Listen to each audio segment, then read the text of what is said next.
ఒకవైపు జరిగిన mega DSC మీద లేనిపోని అనుమానాలు లేవనెత్తు లేనిపోని ఆరోపణలు చేస్తున్నాడు జగన్. మరొక వైపు కూటమి ప్రభుత్వం మరొక డిఎస్సి నోటిఫికేషన్ ఇవ్వడానికి సిద్ధమవుతుంది. వచ్చే అక్టోబర్లో మరొక డిఎస్సి నోటిఫికేషన్ ఉండబోతుందంట.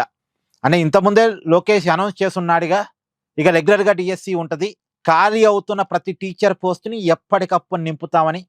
ఇది ఒక మంచి పరిణామం. నిజానికి ఇప్పుడు డిఎస్సిలో ఉద్యోగాన్ని సాధించుకోలేకపోయిన యువత నెక్స్ట్ డిఎస్సి నోటిఫికేషన్లోనైనా ఉద్యోగాన్ని సంపాదించుకోవడానికి అవకాశం ఉంది. కొద్దిలో మిస్ అయిన దుర్గయ్యో ఇంకో ఉన్నారు కొంతమంది, వీళ్ళు నెక్స్ట్ డిఎస్సి నోటిఫికేషన్ మీద దృష్టి పెడితే చాలా మంచిదేమో. ఈ రాజకీయాలు ఇదంతా మానేసి చదువు మీద దృష్టి పెట్టి నెక్స్ట్ డిఎస్సి నోటిఫికేషన్లో ఉద్యోగం కొట్టడం మీద శ్రద్ధ పెడితే చాలా మంచిదేమో. పైగా అసలు రెగ్యులర్గా టీచర్ పోస్టులు నింపడం అనేది ఒక మంచి పరిణామం. ఎందుకంటే ఇన్నాళ్ళు ప్రభుత్వ స్కూల్స్కి పిల్లలు ఎందుకు వెళ్ళట్లేదు? అక్కడ టీచర్ సరిగా లేకపోవటం వల్ల, టీచింగ్ లేకపోవటం వల్ల. ఇప్పుడు స్కూల్కి గోడలు ఉన్నాయా, గోడలకి రంగులు ఉన్నాయా అన్నదానికంటే స్కూల్లో టీచర్ అన్న ఉన్నాడా లేదా ఇంపార్టెంట్ కదా. జగన్మోహన్ రెడ్డి అధికారంలో ఉన్నప్పుడు ఒక్క డిఎస్సి నోటిఫికేషన్ ఇచ్చింది లేదు, ఒక టీచర్ ఉద్యోగాన్ని నింపింది లేదు.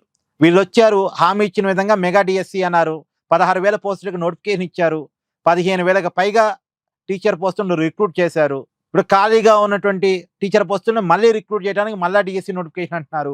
ఇక రెగ్యులర్గా ఇస్తామంటున్నారు. నిజంగా రెగ్యులర్గా ఇచ్చి టీచర్ పోస్టులన్నీ ఎప్పటికప్పుడు భర్తీ చేసి గవర్నమెంట్ ఎడ్యుకేషన్ని స్ట్రెంత్ చేస్తే చాలా మంచిది.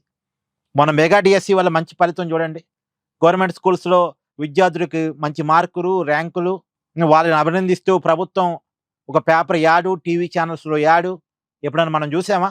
గవర్నమెంట్ స్కూల్స్లో మంచి మార్కులు, ర్యాంకులు సాధించిన విద్యార్థిని అభినందిస్తూ పేపర్ యాడ్ ఇవ్వటం అనేది. మేబీ ఇక్కడే జగన్ గారికి కొంత ఇబ్బంది అనిపించినట్టుంది. లోకేష్ గారి శాఖ ఏంటి ఇంత బ్రహ్మాండంగా ముందుకెళ్తుంది, ఇది ప్రజల్లోకి వెళ్తే జనం లోకేష్ వర్సెస్ జగన్గా చూసుకుంటారు, ఖచ్చితంగా కంపారిజన్ ఉంటుంది కదా.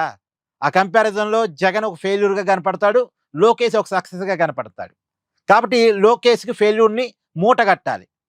దానికోసం జగన్ చేస్తున్నటువంటి రకరకాల ఆరోపణలు. సరే, ఈ ఆరోపణలతో సంబంధం లేకుండా రెగ్యులర్గా ప్రభుత్వం చేసే పని ప్రభుత్వం చేసుకుంటూ నెక్స్ట్ డిఎస్సి నోటిఫికేషన్కి సిద్ధమవుతున్నట్టుగా తెలుస్తుంది. దీని మీద మీ అభిప్రాయాన్ని కామెంట్ చేయండి. Please do like, share and subscribe this channel.